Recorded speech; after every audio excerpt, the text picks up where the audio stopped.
Hello everybody and welcome back to my channel. If this is your first time here, my name is Avon Van Hassel. I write fairy tale retellings and I'm here fairly regularly. I'm trying to be a little bit more regular. But I'm here every so often to talk about history and book reviews and little like writing tips and tricks and things like that. So today we're actually continuing probably my most popular series, which is about historical relationships, I guess. This has become kind of a thing. I wrote a blog post, it feels like forever ago, I think it might have been 2019, where I talked about the love letters between Emperor Napoleon Bonaparte, and his wife, Empress Josephine. And it was cringe, and it was awful, and it was so much fun. And then I made a video based off of that, which got a bunch of views. Then last year I did Herman Melville and Nathaniel Hawthorne and the letters between the two of them, and it was a time.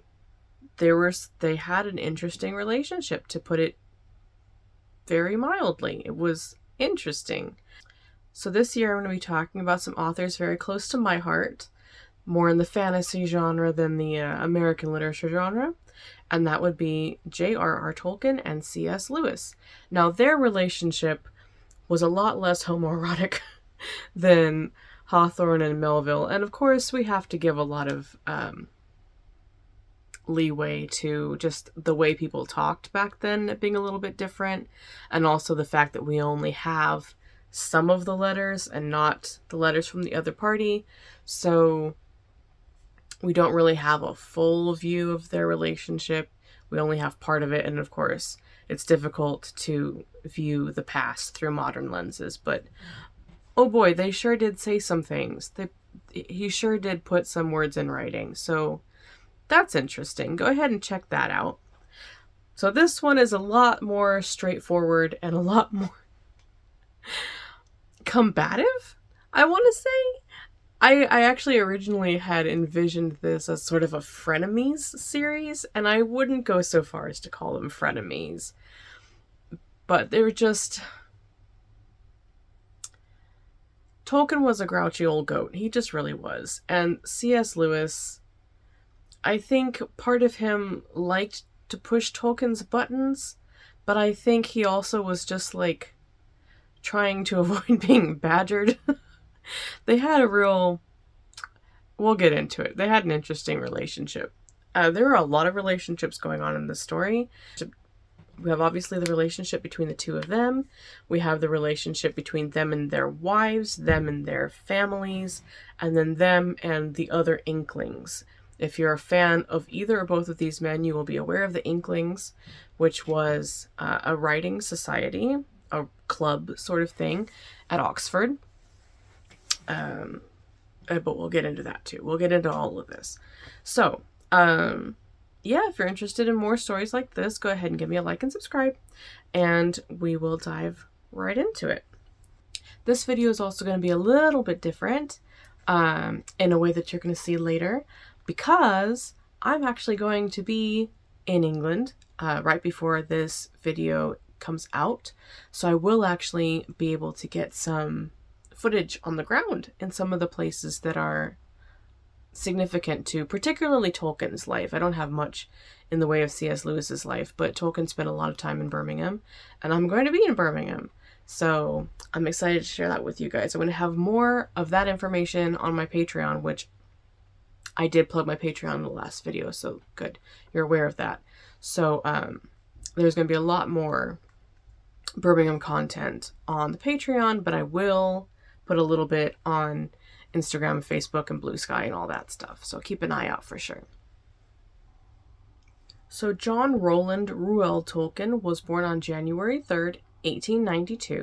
He was born in Bloemfontein, which is now South Africa, but at the time was located in Orange Free State.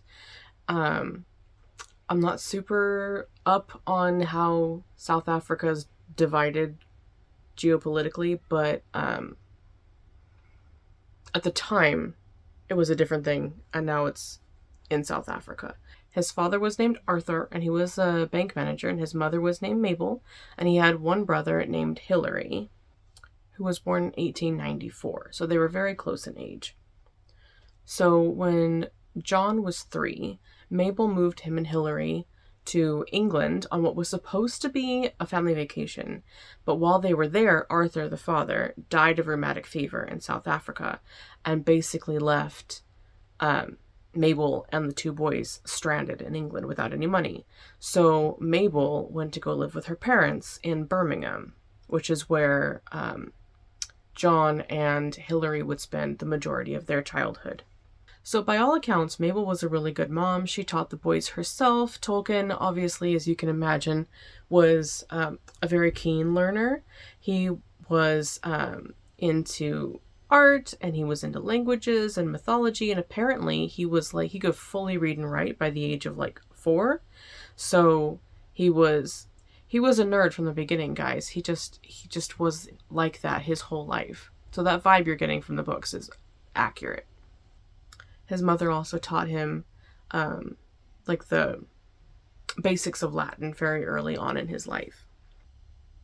And also very early on, he developed a deep love of adventure stories. He was big into Alice in Wonderland, which has a lot of elements of the fantastical.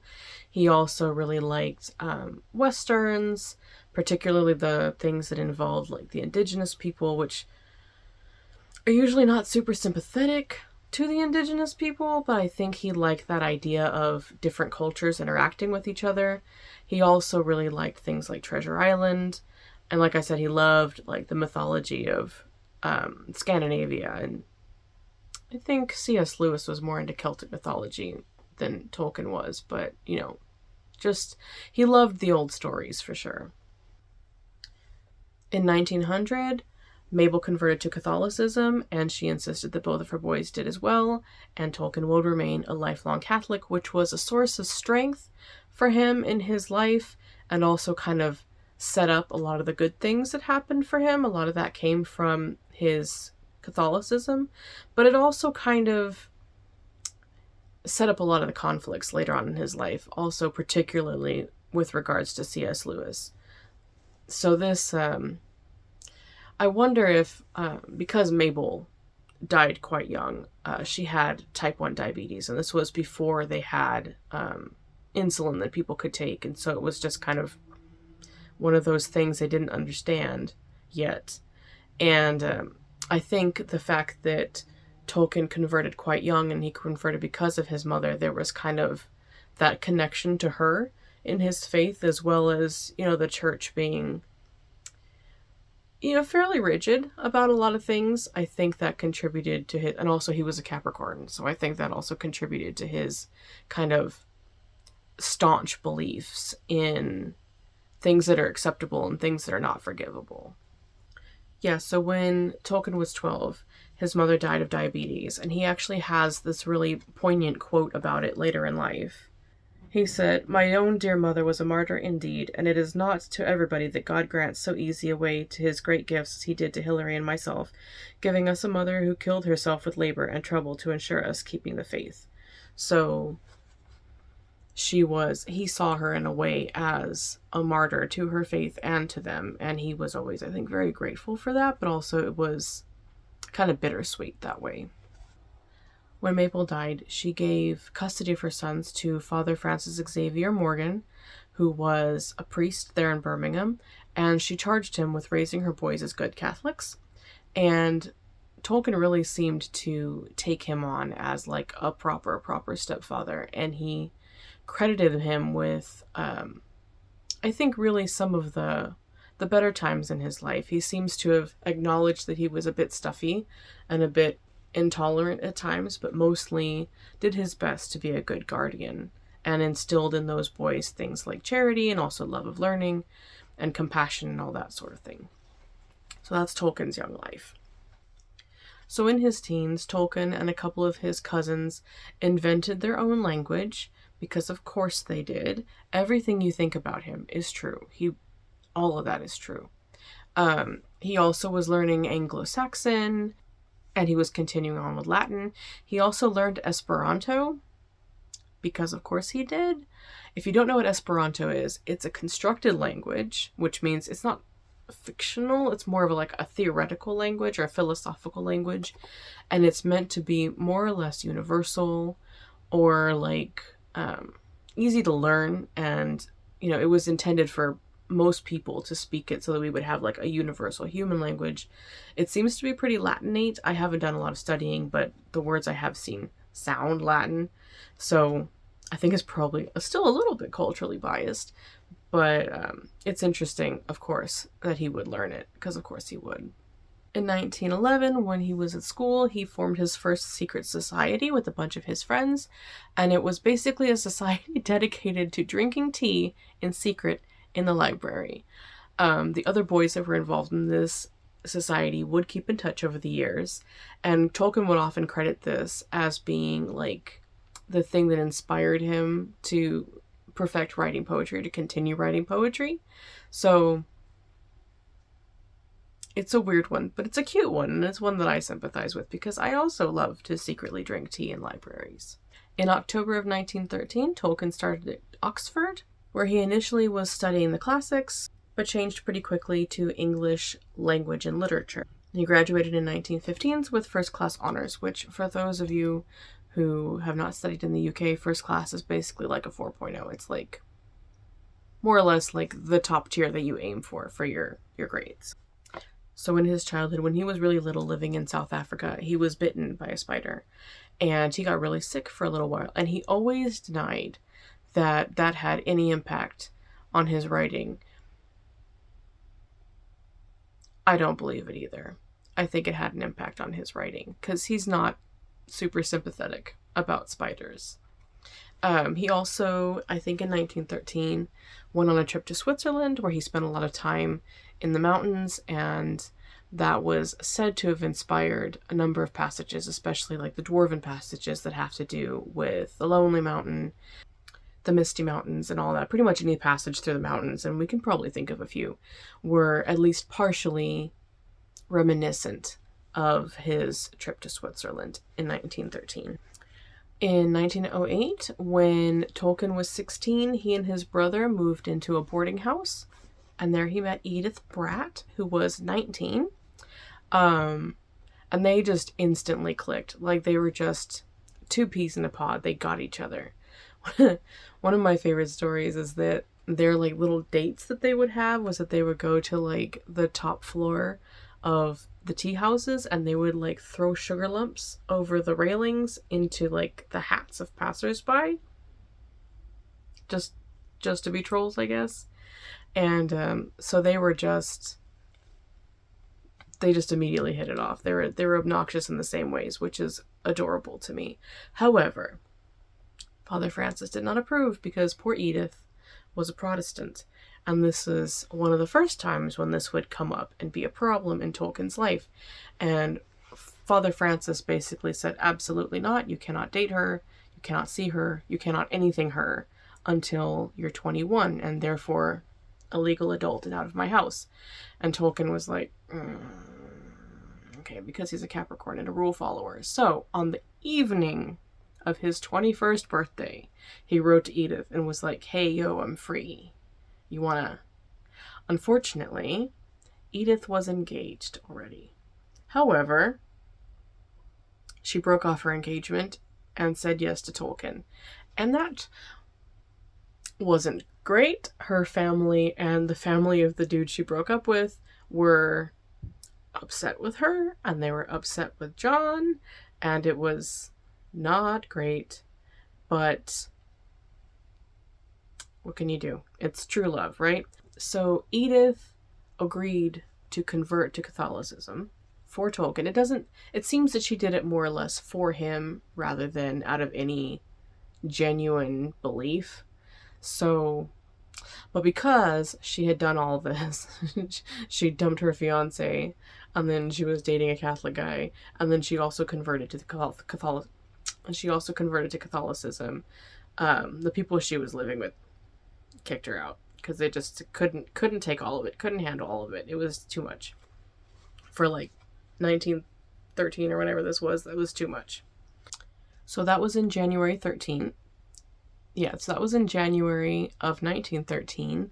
They formally became engaged, And then in 1916, they were married, and John was always very touched by her willingness to marry someone with no job, no money, and, the world was at war by this point, so it wasn't a great time. But, a lot of people were getting married during the war because you don't know, things could change. So I'm going to talk a little bit more about the war than I did in my blog post, just because we have the time. Why not? Let's make a party of it and talk about the war. I didn't want to talk about it in the blog post because I really wanted to focus on the relationships, but we're here. Let's talk about the war. So, obviously, the First World War influenced a lot of the scenes in Lord of the Rings and also The Hobbit quite a bit, because it was traumatic. It was also kind of a big deal. And, war is one of those sort of universal stories that, everybody eventually talks about war. Even I've talked about war a little bit.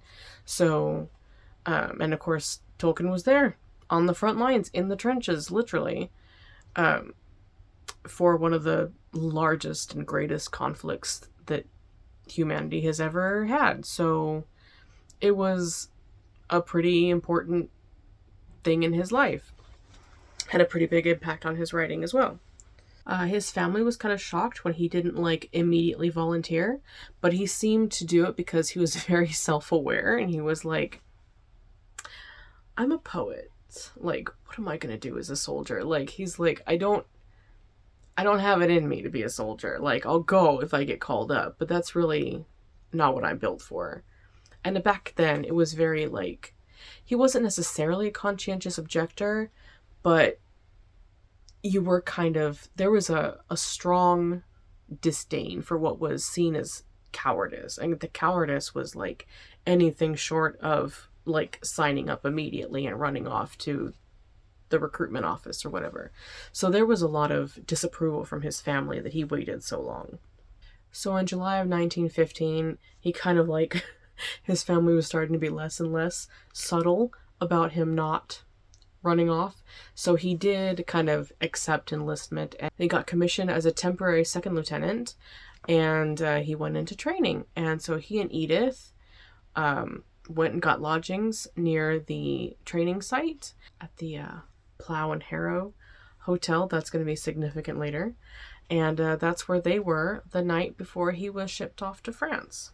So in June of 1916, he was shipped off to Calais, initially as a signals officer, and he was basically just waiting there for forever, and he got super bored, so he wrote a lot. He wrote a bunch of stuff, and some of the things he wrote, he had this dot code that he used to communicate with Edith to tell him where he was, and he had to use this code to get around the censorship for the mail. Also during this time, he was put in command of some men who were there. There are miners and millers and weavers, and he apparently developed kind of a because remember, he was kind of a fancy boy, so he had developed a sort of real affinity for these working class men, and he started to develop kind of a disdain for officers, and being there's not really a lot of honor amongst the officers, and much less amongst the ones who actually want to be officers. There's no dignity in ordering other men around, and the men who want that job are the ones who should not have it, which is relevant. So then we get to the Somme. So the Battle of the Somme is one of the biggest battles, especially in modern history. It's a big. If you learned about World War I in school, you learned about the Somme. So he arrived there in July of 1916, and it was a massive stress for Edith. Every time somebody knocked on the door, she thought it was news that Tolkien had died, because it was bad. It was insane. It was insanely bad. Apparently one of the worst parts of trench warfare was the lice that was in the trenches. Obviously, we know about things like trench foot and how disease spread, but there was also a ton of lice. And there was a sort of an ointment, but it didn't seem to deter them at all, which is not super surprising for 1916 era medicine. But he did end up contracting trench fever, and he was sent back to England. So after he returned home from the war, Tolkien mostly spent most of his time on like desk duty and recuperating. He wasn't really, his illness kept coming back, so he wasn't really able to be shipped out again. And during this time, his first son, John Francis Ruel Tolkien, was born. This was also when he started writing The Lost Tales and The Fall of Gondolin, which were his first attempts at, a lot of times they talk about Lord of the Rings was him trying to like create a mythology for Britain, which is like, but it's not though. It's literally Middle-earth is a different thing. But anyway, so The Lost Tales was his first attempt at coming up with like a proto-British mythology system, which I always thought was kind of funny because Britain has a mythology system. Like, they have Celtic mythology and Gaulish mythology and Anglo-Saxons and Scandinavians and Romans and and they have mythic characters like King Arthur and Robin Hood, etc. So it's like, I'm gonna have to look into that. I'm gonna have to look into the validity of all of that. So now we're gonna get into his writing career really briefly, because this isn't really so much about his work as it is him and, of course, C.S. Lewis, who we're gonna get into in short order, I promise. So his first civilian job in 1918 was working on the Oxford English Dictionary. Yes, the Oxford English Dictionary. He literally helped write it, which leads to one of my very favorite quotes. I have a little meme of it in the blog post where he was just fully himself. In October of 1925, he returned to Oxford, and it was at this time that he wrote The Hobbit and the first 2 volumes of Lord of the Rings. It was also around this time that he began a translation of Beowulf, which he completed in 1926 but never actually had published. So his son Christopher, who you might have heard of, published it in 2014. You guys may or may not know this, but Beowulf is like one of my special little thingies. I took a class on Anglo-Saxon and Old English literature when I was in university, and they tell a story about Tolkien. He wrote a letter after he was done translating Beowulf. He wrote a lecture, and apparently the way he performed it, so you know how epic poetry starts with like an invocation of the muses, right? So, and over muse of fire, etc., etc. So a lot of Anglo-Saxon poetry starts with what, which is HWAET exclamation point, which means look or listen or like, gonna talk now. And so apparently he walked into the lecture hall absolutely silently, like stared down the audience and then yelled out what before he started his speech. And apparently it was an electrifying lecture, and he managed to explain not only the significance of Beowulf, because there are bits like Grendel and Grendel's mom, they can be a bit campy, the battle scenes a little bit, and so a lot of times throughout history Beowulf has been kind of like written off as this, like the monsters are kind of cringe, right? And so he was making this point about how the monsters represent like human universals, right? It's more about like man's destiny than about specific monsters. But the monsters are important, and I think you have to have somebody from like Tolkien's background who was so much into mythology and so much into sort of the fantastical and the fairies and all of that to really get the little nuanced layers that are present in a lot of these older stories. And what's really important about Beowulf that I think not a lot of people understand is that Beowulf, as far as we know, is the oldest piece of English literature, like that was written in England. And what's funny is that it was written in Old English in England, but he was in Denmark and he himself was a Yayat. So actually none of the characters are English, and it wasn't England as we understand it now, but it was on English soil. It was written in Old English. So it is English literature. It's hazy, archaeology, old history is hazy.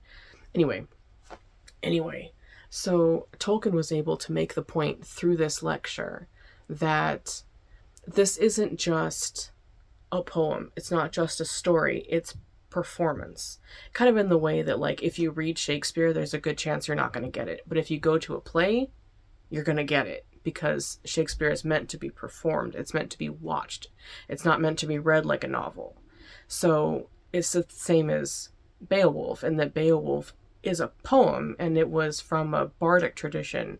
It was meant to be performed. It wasn't meant to be read as a poem. It wasn't meant to be read literally. It's symbolic, right?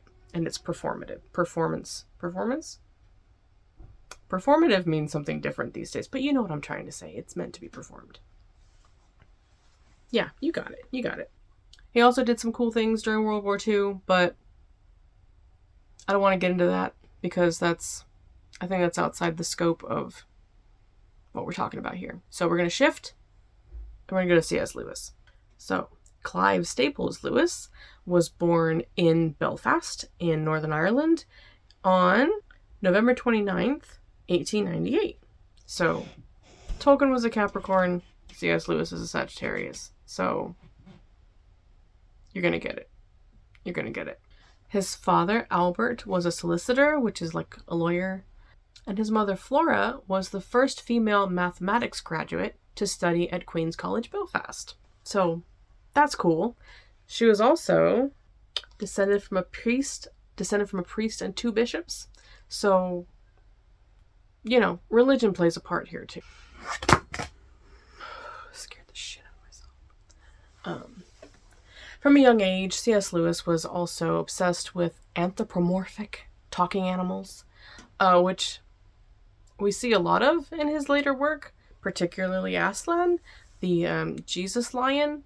So you see a lot of similarities between the two of them already. Also in 1908, when Lewis was 10, his mother died. So obviously there's another similarity. John and Clive both lost their mothers very young. Of course, poor Flora died of cancer, whereas Mabel died of type 1 diabetes. Up to that point, Clive and his older brother Warren had been homeschooled. But then after his mother died, he was shipped off to a boarding school in England.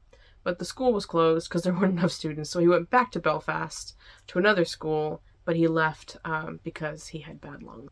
And they went back to England to a health resort town where he enrolled in another school. And then it was around this time that he decided to abandon his religion and he became an atheist. And then, but this is also around the time when he started to really dive into mythology and the occult. So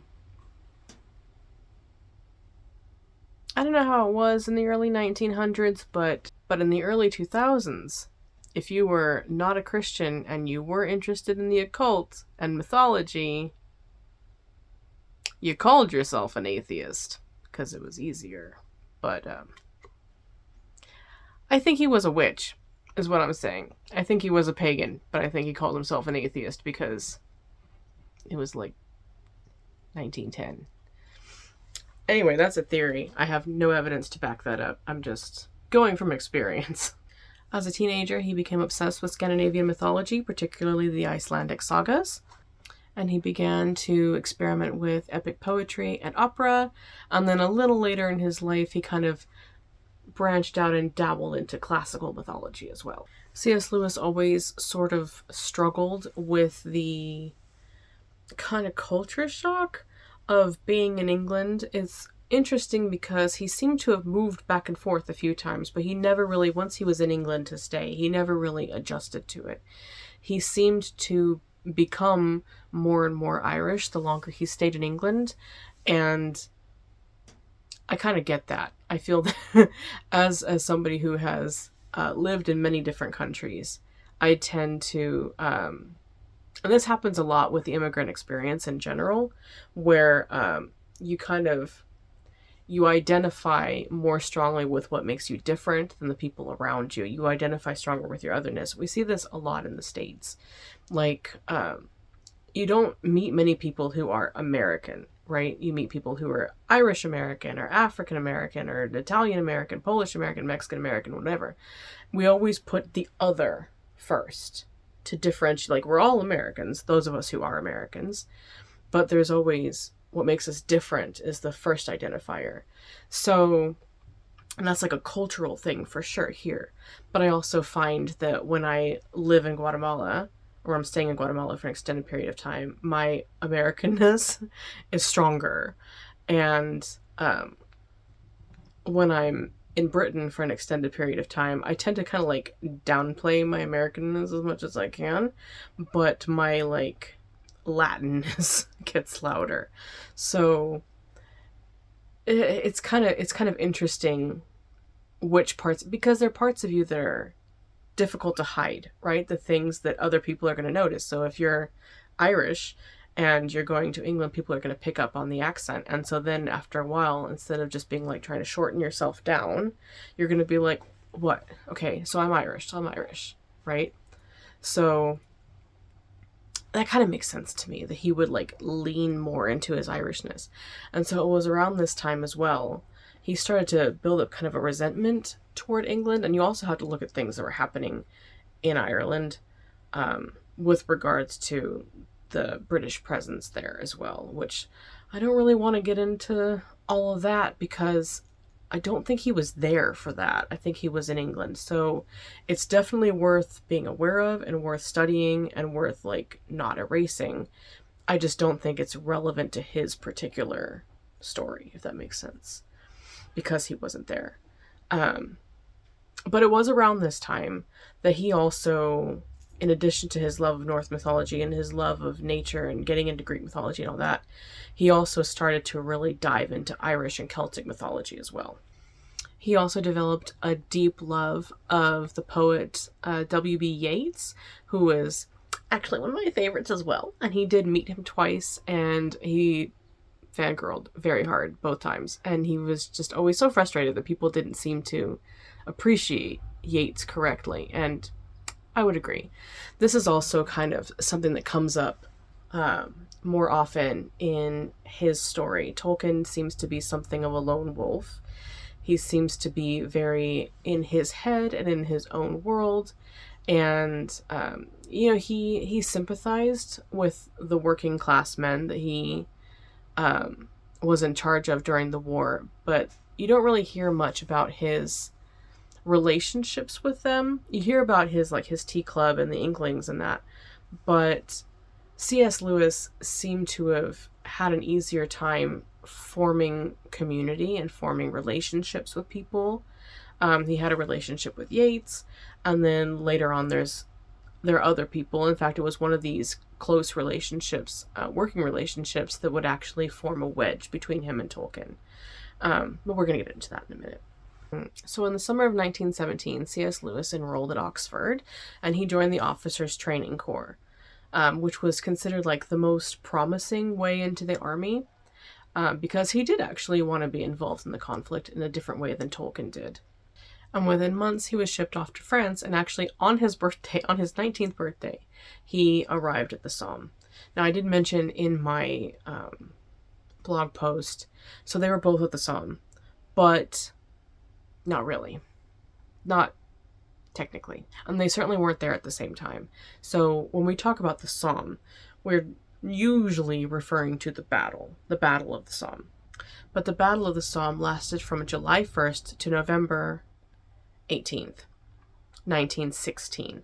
So, C.S. Lewis arrives in December of 1917. So the battle has already been over for a year. So that means that Tolkien has already been back home for like a year at this point. So C.S. Lewis was at the Somme Valley, really. That's where he was posted. So he would have seen the trenches. They would not have, the scars are still there. So they would have definitely been more obvious then. But they were not there at the same time, if that makes sense. They were both at the Somme, but not in the same meaning. There was still a battle going on in the Somme Valley, so he did, I hesitate to say he did still experience trench warfare, and he did develop an injury. He was in the 1st Battalion Somerset Light Infantry, and they did have a battle, and they did assault a village that was presumably being held by the Germans during their spring offensive. Lewis was injured, and so he was taken off active duty while he recovered. While he was recovering for like a year, he was super depressed and bored, and so after he recovered in October, which was like a year later, they did send him back to England, to Andover, and then by December of that same year, so a couple of months later, he did resume his studies. And then he at once remarked that the horrors of war and his grief over his mother and just a bunch of other things just kind of like reconfirmed his atheism, and it just kind of strengthened his resolve a bit, I guess. At Oxford, he achieved a triple first, which is basically getting that 4.0 I was talking about, but in 3 areas of study, which is insane. Big nerd again. This is another thing the two of them have in common. Then in 1925, he was elected a fellow at Magdalen College in Oxford. It's spelled Magdalen, but it's pronounced Maudlin, and he was a fellow there from 1925 to 1954. During which time, we had to talk about the Inklings. So the Inklings began in 1931 at Trinity College, and they actually were not started by C.S. Lewis or Tolkien. They were started by a student. Well, the Inklings is a club. The Inklings was started by Edward Tangye, Tangye. I'm going to say it's not going to come up again. Anyway, Edward Lean developed a writing society where a number of students and some members of staff could submit writing and poetry and readings and such for the feedback of other students and faculty members. I've talked about Scribophile 1,000 times, and it's basically that, but at Trinity College in the 30s. And then when Lean graduated in 1933, which was only 2 years later, he was only in charge of his own club for 2 years, C.S. Lewis transferred the club from Trinity College to Magdalen College. Until 1949, the club would meet in Lewis's apartment and also at the famous pub, the Eagle and Child, which, if you've heard about the Inklings, you've heard about the Eagle and Child. It's just, they go together, right? Tolkien famously workshopped Lord of the Rings at the Inklings meetings, and C.S. Lewis famously did not shop the Chronicles of Narnia, and we will get into that in a second. He actually shopped Out of the Silent Planet, which I've not read, but I hear it's good. As a side note, which I also mentioned in my blog post, these sorts of groups, like I said, Scribophile, still exist.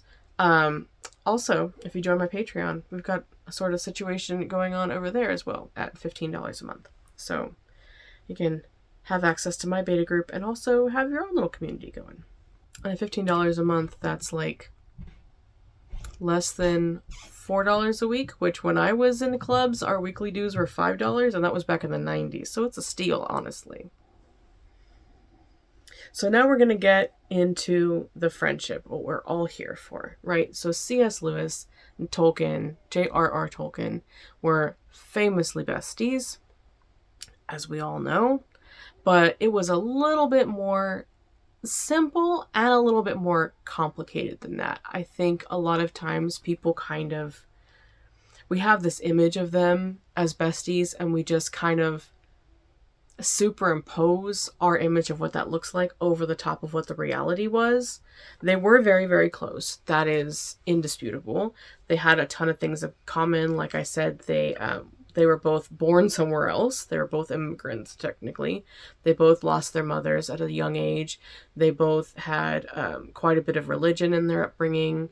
They also have fairly distant fathers. Tolkien's father obviously died in South Africa, but C.S. Lewis's father was kind of super distant. Like when Clive was recuperating in hospital, he was actually visited by one of his friend's mothers. So he had a pact with one of his buddies where if one of them was to die, the other one had to look after his family. So the buddy died, and C.S. Lewis did look after this guy's mom for the rest of her life.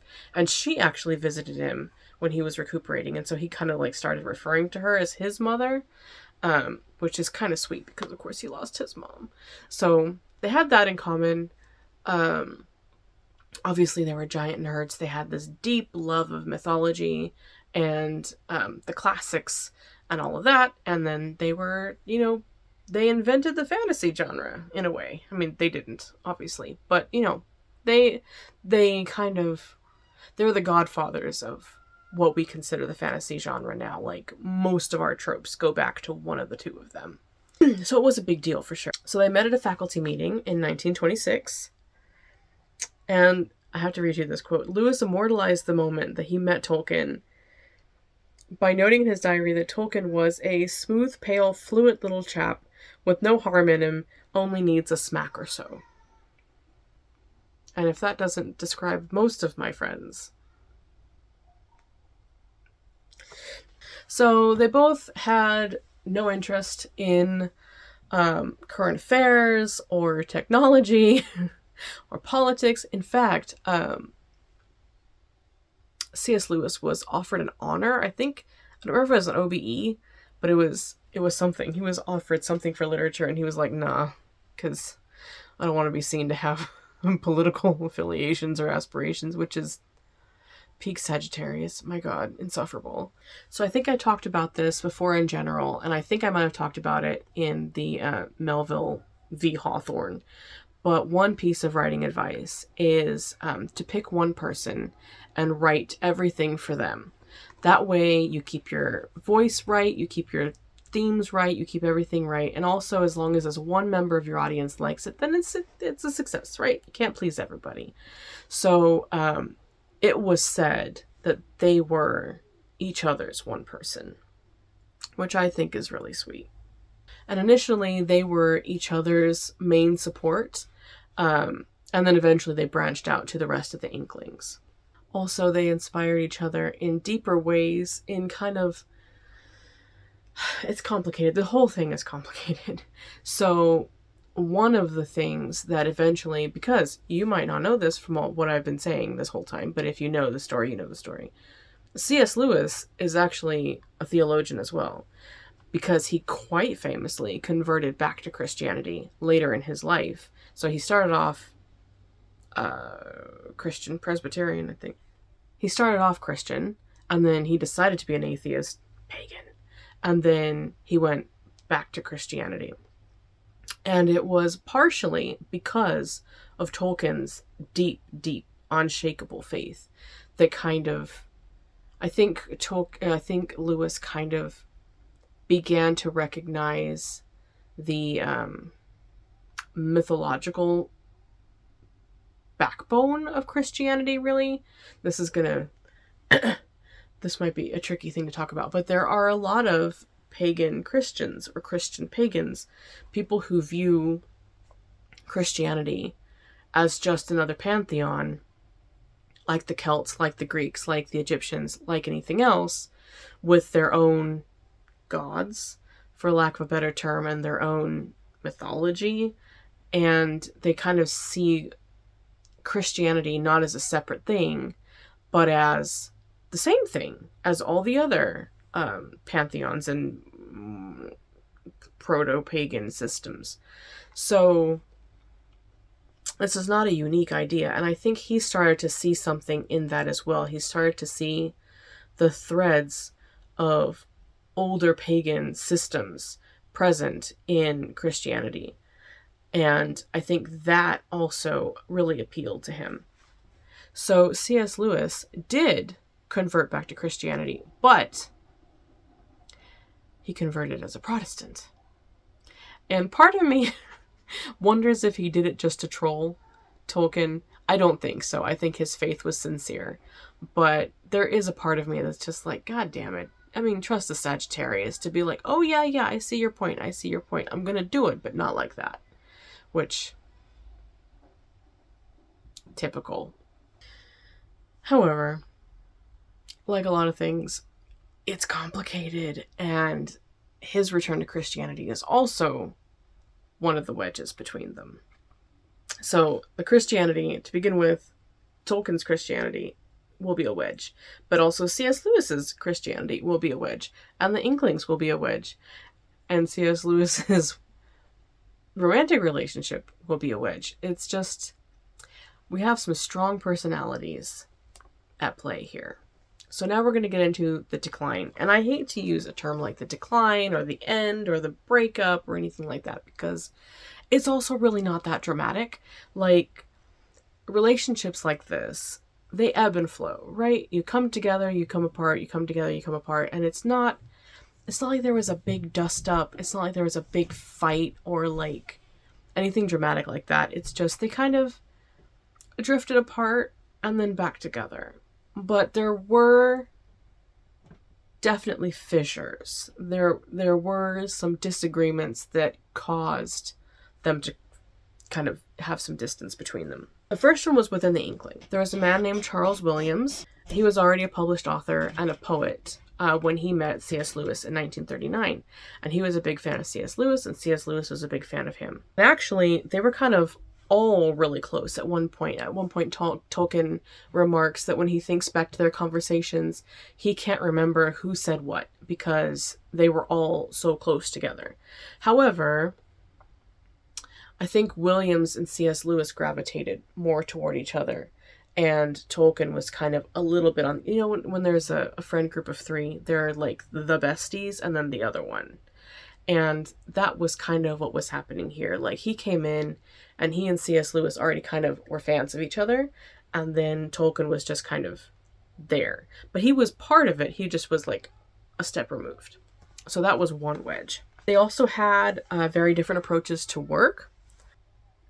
Tolkien worked very slowly and prolifically. And C.S. Lewis was frenzied and he wrote a ton really fast. They also had some differences in terms of like content. Tolkien had a tendency to like agonize forever over languages and geography and lineages and backstory and world building and map making and all that. And C.S. Lewis was like, well, Santa Claus is going to hang out with Lion Jesus. And it's fine. And Tolkien was like, but that's dumb, though. Which, maybe, but maybe not. There's... every pot has a lid, right? Some people like that. And that's fine.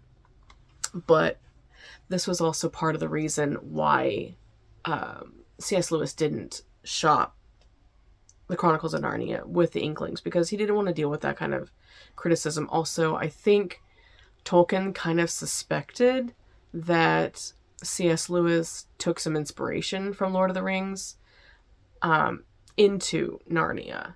And as a creative, I don't care for being... listen, I read fairy tales, okay? Like, there's a source material for my inspiration, but I don't plagiarize. Like, my ideas are my ideas. I didn't get them from anybody. So I can understand that being like sticking in his craw a little bit. But the final thing that was really, this kind of led to what I would consider like the last straw. Now, keep in mind, they didn't stop being friends after this. They just couldn't really bring it back to where it was before after this. And it was C.S. Lewis's marriage to a woman named Joy Davidman. Now, Joy Davidman was an American divorcee. She was also a poet and an author in her own right, quite accomplished, and she had 2 sons. Now, she was American, her husband was also American, and she was living in the UK to be away from her husband. However, she was a foreign national. There's only so long you can stay in a country where you don't live without a reason to be there. So C.S. Lewis married her so that she could stay in Britain with her boys. And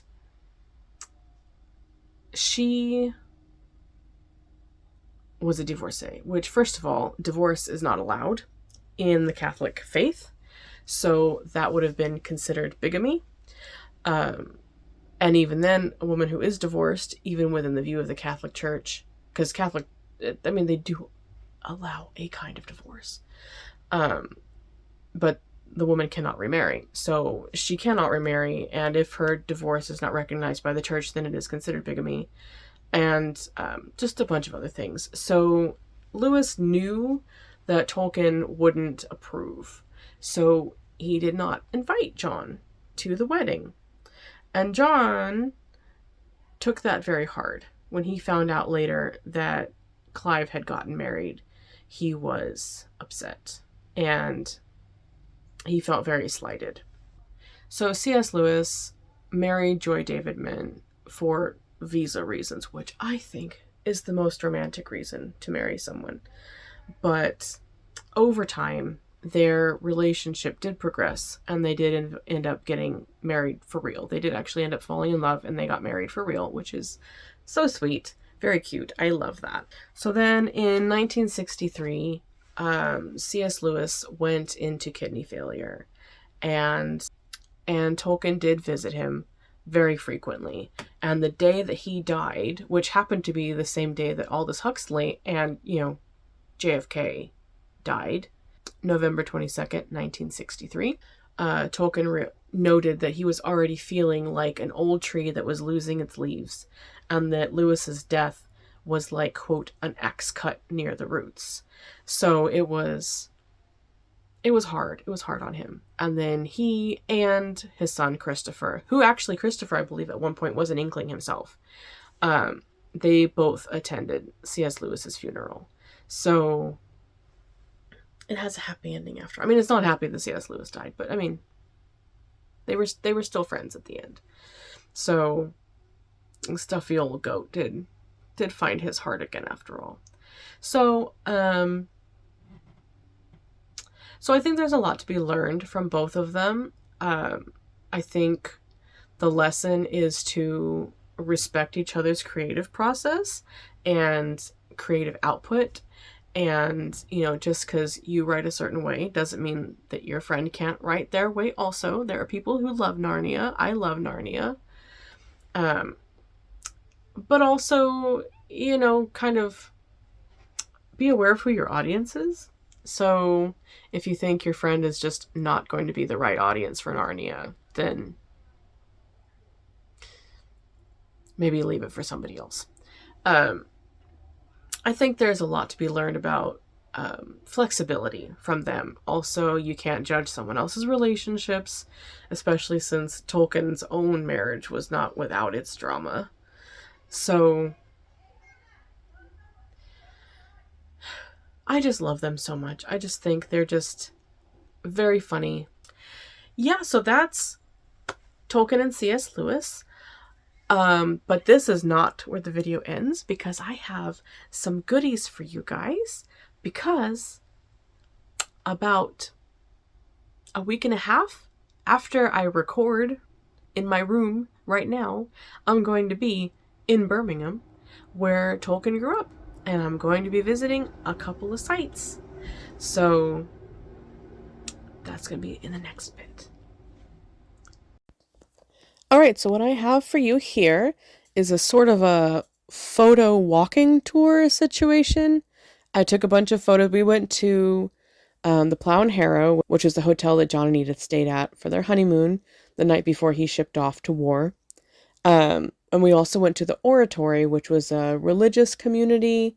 For our intents and purposes, it was a church. So the reason we came out here, well, I wanted to anyway, because it was, kind of an important thing. And also, I was in kind of a romantic mood. And I thought, wouldn't it be cool to go see this hotel? And it just so happened, coincidentally, that we got engaged right before we came out. So, but before all of that happened, we were planning on staying in a different hotel. And, but this one actually turned out cheaper, so my fiance was like, well, let's just stay at that hotel then instead of just going out to visit, because we'll save money and we'll actually get to stay there. So That was a really cool idea, and I'm glad we did it because it was a lot of fun. So we started off here at the Plough and Harrow. Now it looked to me when I looked it up like it was kind of on the outskirts of town, like it had a bit of land around it, maybe a little bit on the rural end. I was very wrong. This is smack bang in the middle of Birmingham. It's like a 10-minute walk along the street between where we were and where we had dinner, and the Oratory was also on that same walk. So it's very urban. It's very easy to find, very busy street. So but a very quiet hotel still. Like it didn't feel like it was on a busy street. It also is a Best Western now.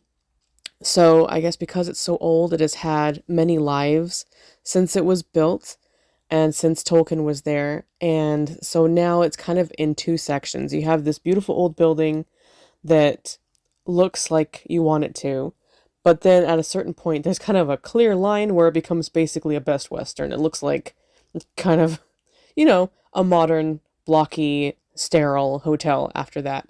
And our room was in the more hotel, the Best Western side of it. And I didn't take any pictures because it just looked like a hotel room. There wasn't a lot of character in that room, but it was a nice room. It was a nice room. I have no complaints about it, but it wasn't really worth documenting. Anyway, the exterior of the building is absolutely glorious. So this is the little brass plaque for the Plough and Harrow. A plow obviously is a wedge-shaped tool that you use to make ridges in the ground to plant things, and a harrow is kind of the same sort of idea, except it's got like teeth on it or little metal bits to kind of churn up the dirt a bit more. So that's where the name comes from. Apparently this was at one time semi-rural, but it's not anymore. But there's still that kind of very farming vibe around it a little bit. And you can also see the Best Western plaque there. And they do have their very own blue plaque. And so it does commemorate the night that Tolkien and Edith, author of Lord of the Rings, Tolkien, not Edith, stayed here in June of 1916. So this is what you see when you first come in. To the left is the reception, and to the right is a chair at the end of a short hallway. It's beautiful. It's just the most Edwardian. It's like dark and heavy, but in a sort of graceful, ethereal kind of way. It's very of that time. So then here we have that kind of throny chair at the end of that short little hallway. Also, can we talk about this carpet? How gorgeous this carpet is? I don't imagine it's original because it's not threadbare and worn. It's decent quality carpeting, but the pattern absolutely matches the rest of the building, and it's very in line with the style at the time. So I think probably what they did was they just reprinted it 1,000 times. Every time it starts to get a bit mucky, they reprint it again. So this is the bar, sort of lounge area. You're going to notice a shift in the lighting, and that's because when we got here, it was kind of late, and I just wanted to go to bed, but I also took more pictures in the morning, so that's why there's a light shift. So this was coming in. It's a bit dark, and there's Benjamin, my fiance, over there by the double doors, and we have the bar straight ahead, and then behind me is sort of what I assume is a ballroom, but is also kind of like a computer lab right now. They host a bunch of events, which is cool. When we got here, there was some sort of worship group happening upstairs in the hallway where our room was. So we think it must be some sort of church or some sort of missionary group or something. And then the next morning in the computer lab, there was somebody lecturing a bunch of people on computers. So probably some business situation going on there. And then, so this is the same. You can see those glass doors that lead to the, what I assume was a ballroom once, but is now a computer lab. And then we have, this is to the right of the bar. I don't imagine this was the original chandelier, but it kind of has that vibe to it. And this is on the left of the bar. And you might be thinking, why are we taking these nothing photos? They're not very interesting. And they're not, but I like to imagine the areas that Tolkien and Edith might have hung out in. And so you can just try to imagine them there.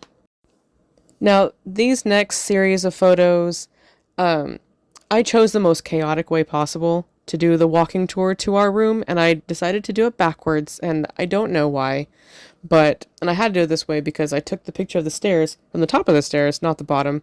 So we're just gonna stick to the original plan because we're just gonna commit to it. Also, I have to apologize because my phone was a brat the entire time I was there.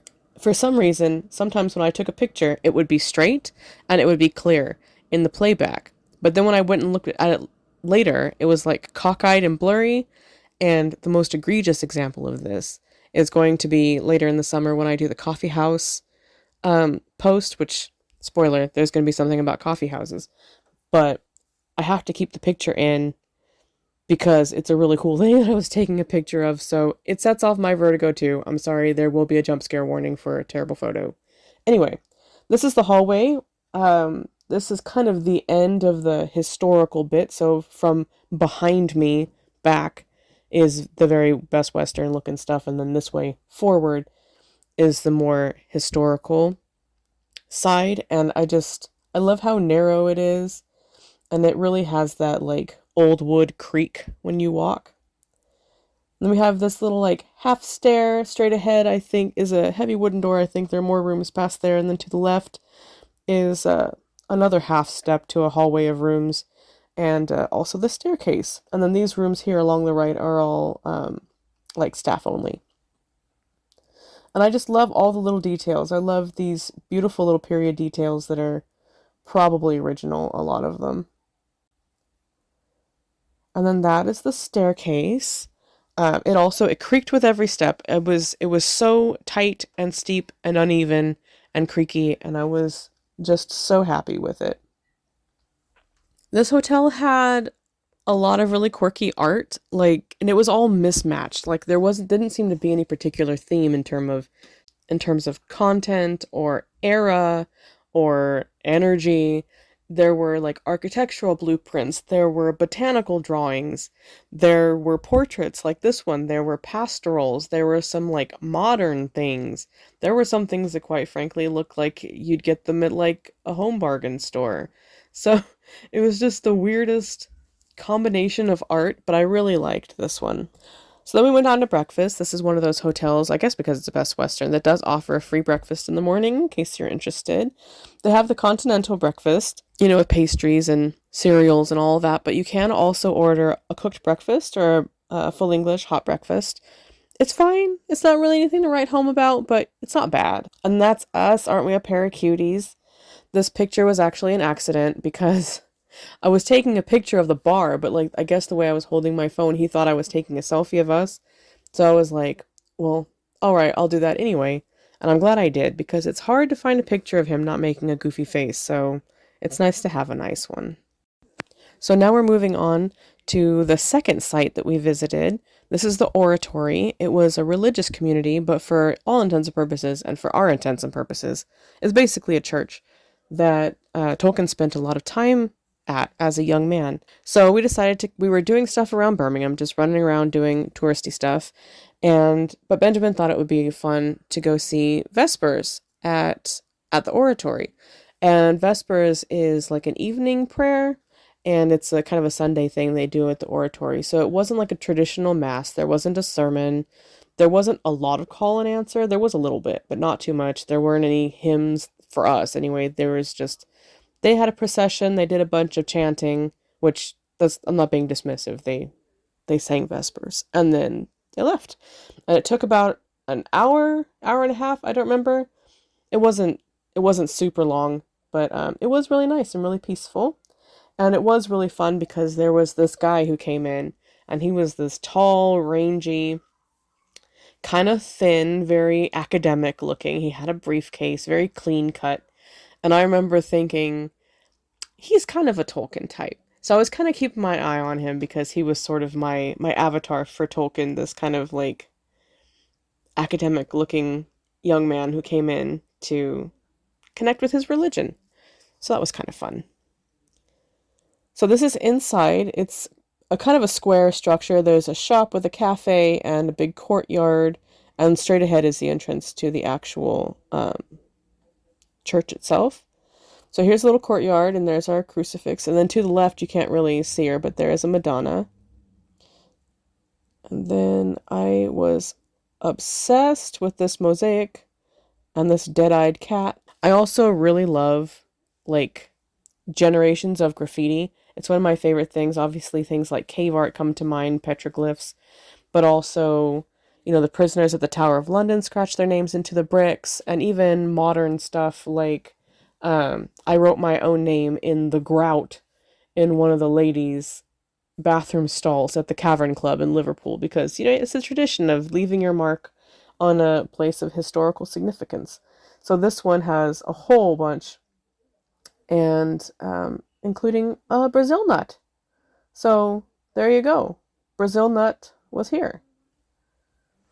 This is the inside of the church, and it is beautiful. They did ask us to turn our phones off, so I don't have many pictures. I have just this one and the next one.